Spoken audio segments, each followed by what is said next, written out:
بسم اللہ الرحمن الرحیم. السلام علیکم ویورز. پروگرام میں خوش آمدید. میں ہوں حیدر حیات خان.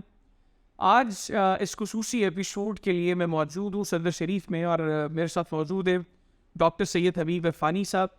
ڈاکٹر صاحب جو ہے وہ سجادہ نشین ہے آستانہ عالیہ صدر شریف کے, رکن اسلامی نظریاتی کونسل کے, اور صدر پاکستان تحریک انصاف اور امام مشائخ ونگ کے. خانقاہی نظام جس کا بڑا بنیادی کردار ہے, بالخصوص بر صغیر کے اندر جو مسلمان موجود ہیں بڑی تعداد میں اس سسٹم کی وجہ سے دائرہ اسلام میں داخل ہوئے. آج یہ نظام بڑی تنقید کا اس کو سامنا کرنا پڑتا ہے. وجوہات کیا ہے, کیوں ہم گریجولی اسٹیج پر پہنچے کہ وہ سسٹم جو اس پورے خطے کے اندر اسلام کی بنیادوں کو مضبوط کرنے میں جس کا بڑا کردار تھا, کیوں وہ سسٹم آج اتنا انڈر کرٹیسزم ہے.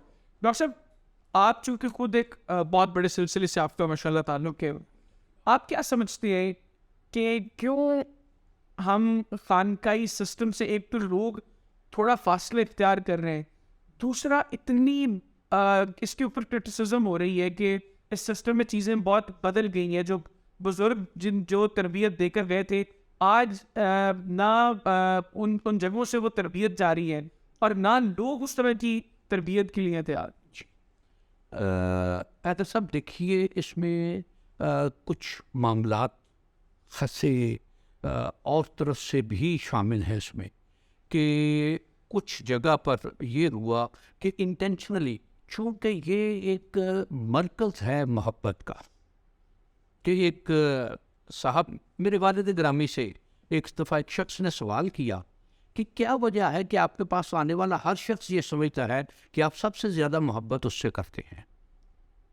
تو اس نے جواب میں یہ بات ارشاد فرمائی کہ بیٹے, جس کی جھولی میں جو ہوتا ہے وہ وہی تقسیم کرتا ہے. ہمیں محبتیں ملی, ہم محبتیں تقسیم کرتے ہیں. یہ خانقاہیں ایسا مرکز ہے. مثلا میں نے اجمیر شریف میں دیکھا کہ وہاں سکھ بھی آتے ہیں, وہاں ہندو بھی آتے ہیں, انہوں نے تلک لگائے ہوئے ہیں, ویسے تو نہیں پتہ, لیکن باقاعدہ اپنی نشانی کے ساتھ آئے ہوئے ہیں. ہم یہاں اپنے دوسرے مسلک کے فرد کو برداشت کرنے کے لیے تیار نہیں, اور وہاں ہندو سکھ جو بظاہر نظر آ جاتے ہیں, پتہ چل جاتا ہے کہ یہ ہمارے مذہب سے نہیں ہے, وہ لوگ بھی آتے ہیں. تو وہاں اب ایک شخص نے کسی وقت یہ بات ہوئی, ایک سکھ سے یہ سوال کر لیا کہ تو یہاں کہاں, تو اس نے یہ بات کہی کہ خواجہ کو نہیں اعتراض, تو کون ہے اعتراض کرنے والا. یہ نہیں, ان کے حوصلے کی بھی آپ بات دیکھیے, اور وہ اپنے تعلق کی بھی بات دیکھیے کہ خواجہ غریب نواز کا تعلق جتنا اس کا ہے اتنا میرا بھی ہے. اب داتا صاحب کی درگاہ ہے وہاں دیکھے تو وہاں کوئی نہیں کسی کو پوچھتا کہ تو کون ہے, تو مسلمان ہے یا نہیں ہے. یہ محبت کے مراکز ہیں.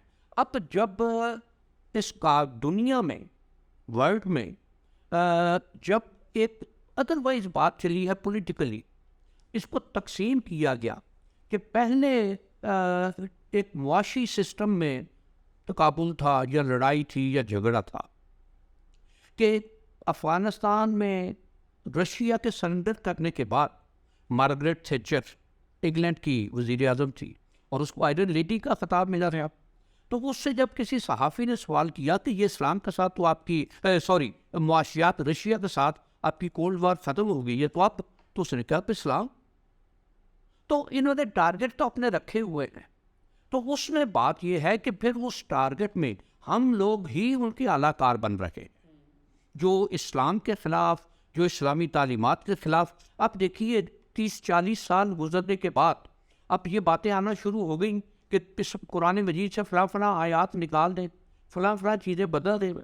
یہ چیزیں کہ یہ اب ہماری ڈیمانڈ یہ ہے کہ یہ چیزیں نکال دیں تو ہمارے لیے یہ ایکسیپٹیبل ہے. اب یہ انڈیا میں ایک مسلمان نہیں تھا, اس نے بھی یہ حرکت کی, اور یہ چیزیں اس میں, اور یہ شدت پسندی لانے میں کہ جب مسلمانوں کو آپس میں دست و گریباں کیا جائے گا. یعنی آپ سمجھتے ہیں کہ یہ اس ورڈ سیٹ اپ کے اندر اس پورے سسٹم کو ملائن کرنے کی جو کوششیں ہو رہی ہیں, یہ بھی ایک وجہ ہے. یہ بھی ایک وجہ ہے. اچھا, اب دوسری اس میں یہ شاید دیکھیں گے کہ بغداد فال کو آج 700 سال سے زیادہ گزر چکے, اور ابن القمی آج بھی لعنت کا سمبل ہے.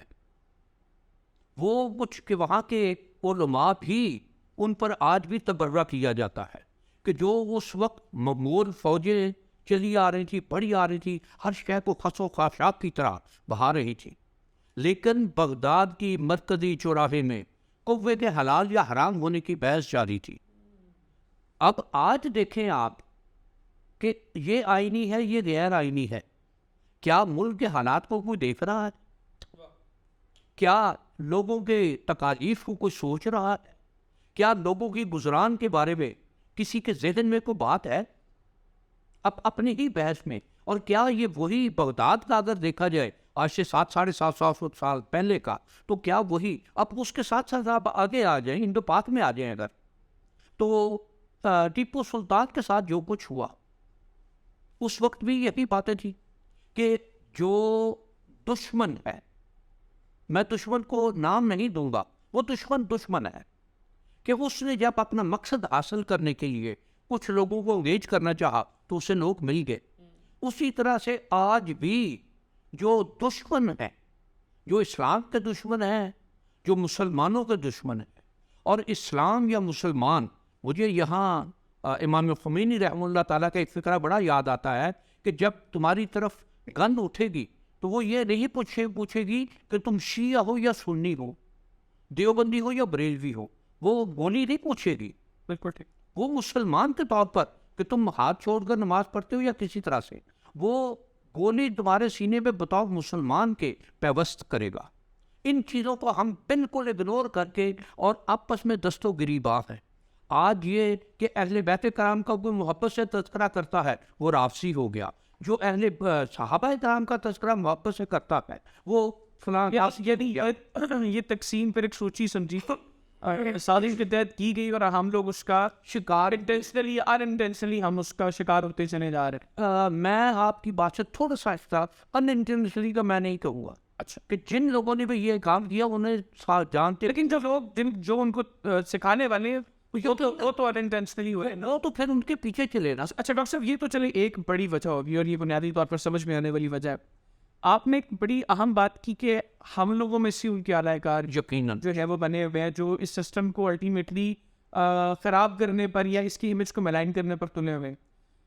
آج کی جو نسل ہے، ہم یہ نوٹس کرتے ہیں کہ ہمارے بزرگ وہ جس طریقے سے اس سسٹم کے ساتھ ایسوسیٹڈ تھے، آج اس پرسنٹیج میں بڑا ایک گریجول کمی آئی ہے، اور اس کی ایک بڑی وجہ یہ ہے کہ آج جو سلسلوں سے وابستہ لوگ ہیں وہ جو بات کرتے ہیں اور جو عمل کرتے ہیں اس میں ایک فرق عام آدمی کو نظر آتا ہے۔ میں نام لیے بغیر ذکر کروں گا کہ ایک عام آدمی، جس طرح آپ نے بھی ذکر کیا، آج ہم جس معاشی بدحالی کا شکار ہوئے ہمیں، عام آدمی کے لیے 2 وقت کی روٹی پوری کرنا بہت مشکل ہو گیا، بالکل۔ لیکن ہمارے بہت سے بڑے سلسلوں سے وابستہ لوگ ہیں جو گاڑیوں کے شوق بڑے پورے کرتے ہیں، جو بڑی بڑی ریلیز میں جا کے گاڑیاں چلا رہے ہیں، ان کے شوق پورے کر رہے ہیں، اور بھی بڑے شوق، جو جانوروں کے شوق کر رہا ہے، کوئی کسی چیز کا شوق کر رہا ہے۔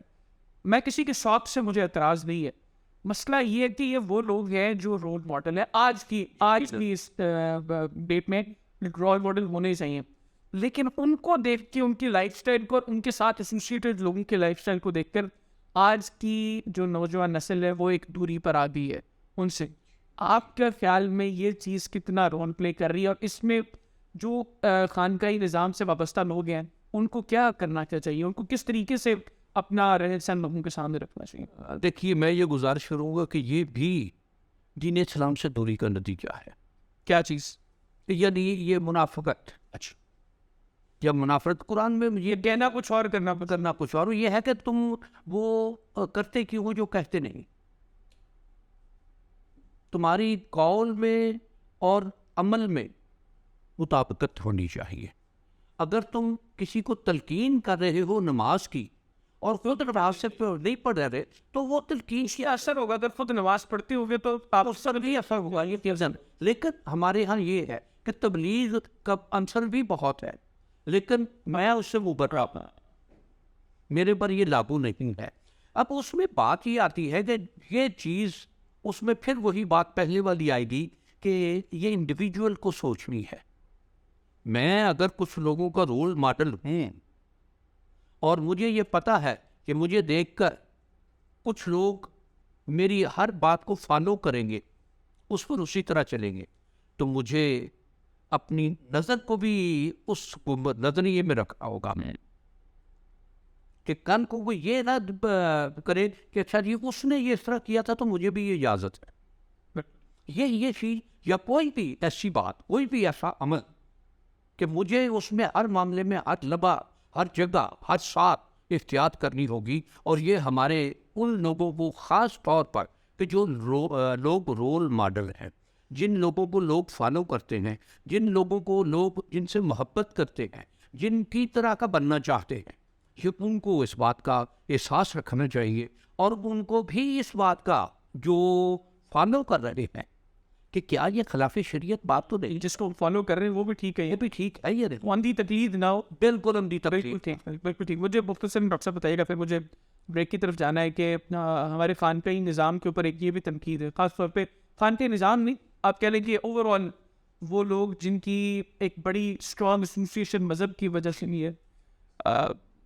مطلب یہ شاید المیہ ہے کہ باقی لوگ شاید اس طرح ایسوسیٹ نہیں ہو پاتے. بطور مسلمان سب کو جو ہے ایک بڑی اسٹرانگ ایسوسیشن ہونی چاہیے مذہب کے ساتھ. لیکن وہ لوگ جو تھوڑے سے زیادہ جن کی جو آپ نے ذکر کیا جو بطور رول ماڈل سامنے آتے ہیں، ان کے اوپر ایک یہ بھی تنقید ہے کہ وہ لوگ جو ہیں سیاست سے ان کو خود کو دور رکھنا چاہیے. آپ کیا سمجھتے ہیں کہ ان کا سیاست میں ہونا یہ بہتر ہے یا واقعتاً ان کو ایک سیاست سے کنارے پہ سیکھ جاتے ہیں؟ دیکھیے میں اس میں گزارش کروں گا کہ تھوڑی سی باؤنڈریز کے ساتھ. میں نے جس طرح پہلے گزارش کی ہے کہ جو رول ماڈل ہیں لوگ ان کو فالو کرتے ہیں، انہیں اپنے معاملات میں، انہیں اپنی گفتگو میں، انہیں اپنے اعمال میں، انہیں اپنے افعال میں احتیاط کرنی چاہیے کہ لوگ کہیں اس کی محبت میں یا اس کو فالو کرنے میں اس طرح کی بات نہ کر دے جو خلاف شریعت ہو، خلاف قاعدہ ہو، معاشرے کے خلاف ہو، یا کسی بھی معاملے میں نیگیٹو سینس میں جا رہی ہو. اب اس میں دوسری بات یہ ہے، اگلی بات، کہ ایسے لوگوں کا کہ اگر مجھے اللہ نے یہ توفیق دی ہے کہ مجھے کچھ لوگ فالو کرتے ہیں، مجھ سے محبت کرتے ہیں، میری بات کو مانتے ہیں، تو میں اگر کوئی برائی دیکھ رہا ہوں معاشرے میں، اگر کوئی ایسی شے دیکھ رہا ہوں کہ جو اچھی نہیں ہے موجودہ وقت کے لیے، یا میری سمجھ، میری عقل، میرا شعور، میرا وجدان یہ کہتا ہے کہ یہ آنے والے وقت کے لیے ٹھیک نہیں ہے، تو مجھے آگاہی دینا، یعنی اس میں اگر آپ اپنا کردار ادا کر سکتے ہیں تو آپ کو کرنا چاہیے. نہیں کر سکتے والی بات نہیں، اس میں جس طرح بھی، جس لیول پر بھی، جس انداز میں بھی، جس جگہ پر بھی اس کو وہ انداز اختیار کرنا چاہیے کہ وہ جو برائی کی طرف جا رہا ہے اس کو آگے نکلنا چاہیے. بالکل. ڈاکٹر صاحب اپنے پروگرام کی خصوصی طور پر وقتی کا نظم ڈاکٹر طبیب طبیب عرفانی صاحب ہمارے ساتھ موجود تھے. گفتگو تفصیل ان کی آپ نے سنی، آپ نے تینوں اسپیکٹس کو ڈسکس کرنے کی کوشش کی. بہرحال میں سمجھتا ہوں کہ ہماری غلطی یہ ہے کہ ہمیں ہر اسپیکٹ کے اوپر ایک پروگرام کرنا چاہیے تھا، کیونکہ جس طرح گفتگو کا مزہ آیا اس میں جو انفارمیشن ہمارے لیے بھی اور ہمارے ویورس کے لیے بھی تھی، شاید ہم نے بہت کم وقت میں ان چیزوں کو کور کیا ہے. بہرحال ہم ڈاکٹر صاحب سے پھر ریکویسٹ کریں گے انشاءاللہ کسی دن آئے اور ہر موضوع کے اوپر الگ ان کے ساتھ نشست کریں تاکہ ان کا پوائنٹ آف ویو وہ ہم پبلک تک میکسیمم پہنچا سکیں. آج کے پروگرام سے مجھے اور میری ٹیم کو اجازت دیجیے. اللہ حافظ. پاکستان زندہ باد.